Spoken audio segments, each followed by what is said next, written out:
Benim dərdli anam, necədir halın? Yenə də yol çəkir həsrətli gözün. Bir şəhid anası olmağa sanma, qəlbində dərd yatır, susubdur sözün. Oğlunun səsini küləklər deyir, rəsmlərlə hər gün dərdləşirsən sən. Qəlbinin yarası sağalmır ana, min fəryad qoparır anlayıram mən. Vətənə əmanət etdin oğluna,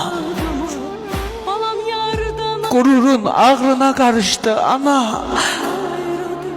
Başını dik tutup yaşadın, yine bu qara bəxtinlə barışdın ana.